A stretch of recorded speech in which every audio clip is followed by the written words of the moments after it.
บัดนี้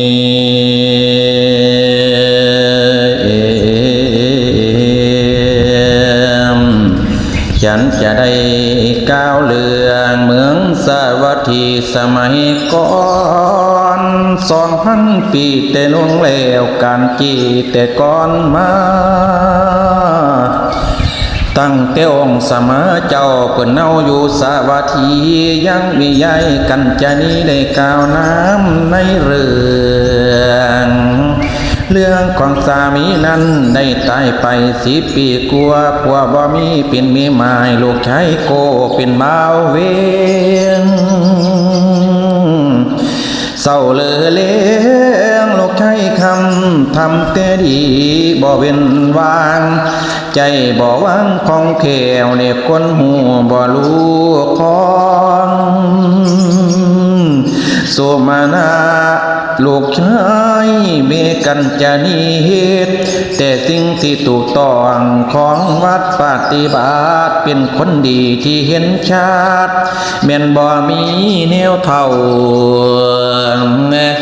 นักหรือเบาได้ทนคำมันดาบ่ได้จุ่มเลี้ยงกายันต่อสู้บ่มีทอแต่อยากได้เมื่อกันจะนี้คิดอยากได้สะไพมิงให้บุตรราเพื่อเบ่งเบาภาระไปสู่ขอเอานางไผ่ในตอนต้นลูกชายเพ่งปฏิเสธเจตจำนงวงไว้เต็มใจเลี้ยงแม่พระคุณแม่เอ้ยแม่อย่าคิดว่าบุญว่าโลกบุญสินักใจมันคือความสุขทั้งใจเลี้ยงพระพรหมผู้บุญล้นลูกบ่ทนความว้อนเว้ามารดาปะลมเล่าก็เลยขินบ่ได้เอาเมียสอนเป็นกูนอนแต่ว่าในตอนต้นสุมาณาเราก็ยังยกย่องมันดาอยู่คือเก่าเมียบ่ปากบ่เว้าในส่วงนั้นปั่นไฟใหม่ดอกกี้เผาอีจันทีลูกสะใภ้เกิดอิจฉาแม่ย่าเฒ่าทั้งในใจอยากเป็นใหญ่อยากให้ผัวเอาใจคือจังกาบแม่ย่าเฒ่าสิใครบ้างกูสู้เนียวพ่อว่าเลี้ยวอีจันทีวังเปลี่ยนกำจัดยาไฟโกธาไฟความโกรธโกธาทั้งอิจฉาเมียเฒ่าเป็นน้ำเตียนเด็กพ้นห่อนอยู่วังสวงอีจันทีวังคงลางหาทางกำจัดยาเมื่อสามีออกไปนาหาทางแกล้งเมียเฒ่าตุกวันมือบ่ลาถอยผัวกลับมานั่งกลับไปอ้อยว่าว่าแม่ย่านั้นจุกจิกเฮ็ดอีหยังบ่ถึกใจจมให้นางทุกวันมือหลายวันหลายมือทางลูกชายกะปัดเสื้อใจก็เลยยังคอยหันมาเข้าดอกไฟเมียสุมาณาคือดวงใจเลือดเนื้อของเมียกันจะนี้กลายเป็นดวงใจทรพีไล่เมียนี้บ่มีงอนห้องวอกบ่กลัวยานบาปกรรมย้อนเมียสอบผูก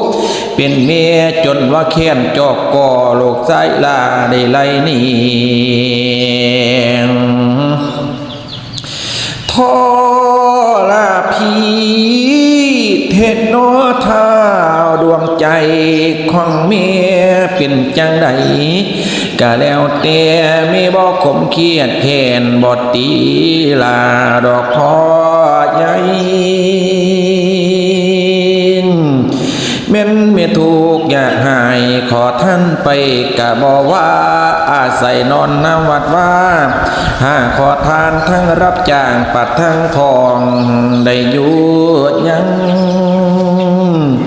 อีจันทีความรายกาดยังบ่หยุดอยู่อย่างมาฟังต่อกำลังมัน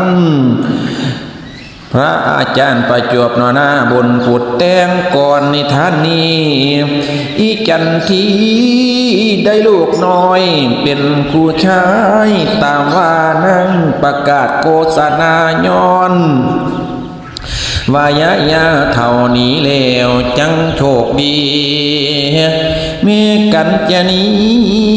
พอหูข่าวจังสีทุมมนาเสียใจกูหากมีเมื่อไก่ยังเปลี่ยนสั่งอียังว่าใส่ว่าความดีมีจริงเล่าในโลกาฉันบ่เสือฉันทำดีมากเอาเรื่องลูกฟังเมียไรเมียเลี้ยงสังหารกาว่ากะทำลูกคำเจ้าสั่งเหตุบวกซ้ำทำกับเมมันดานอคำโนอานิจจาชีวิตเกิดมาสังหารพอกูนี่น้อมาจนหายมาเสียใจเอาหายนี้อันคุณงามความดีที่เคยทำแต่ก่อนข้างไปใส่นอบ่เกิดผลมีกันจะนี้ตัดสินใจอย่างเปี่ยมร้น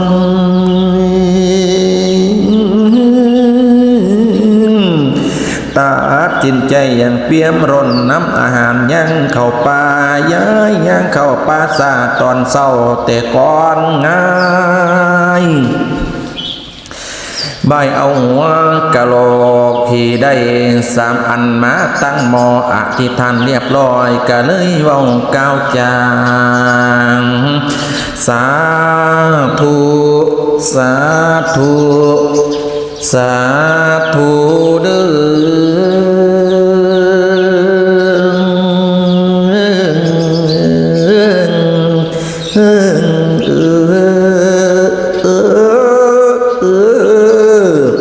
ธรรมะพุทธเจ้าเป็นมีจริงหรือว่าบ่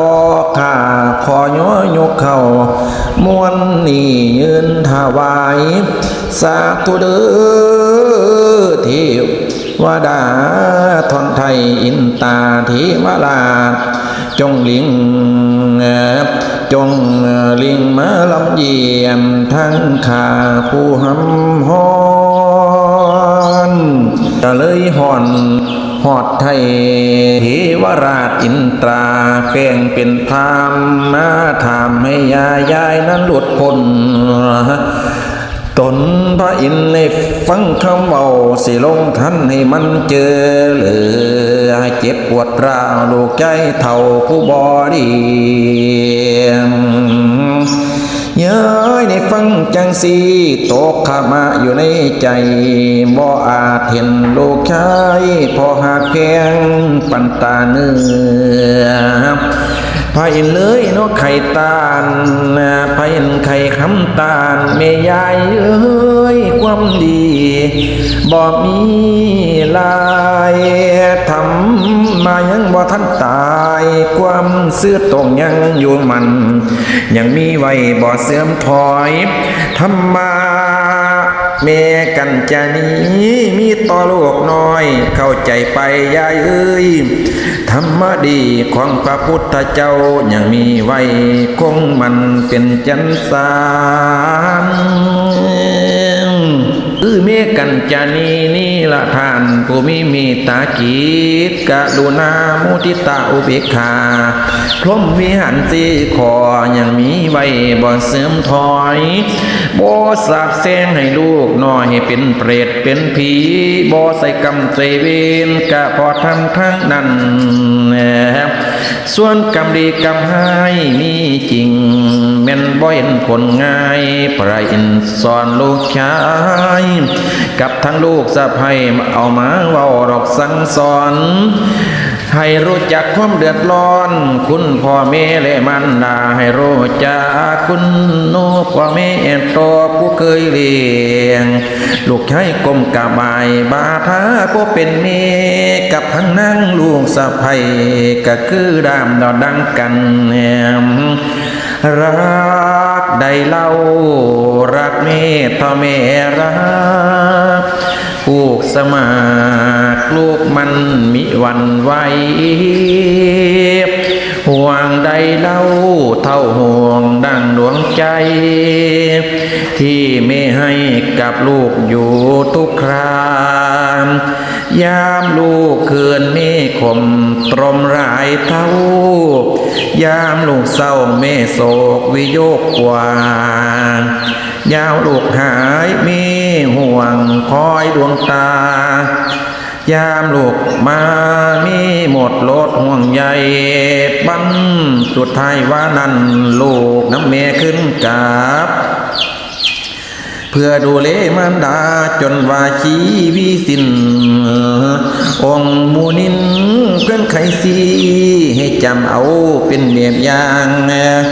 ว่ามาตาปิตุอุปัฏฐานังไพผู้เลี้ยงพ่อแม่นั้นภายนาสิอยู่ดีกาโย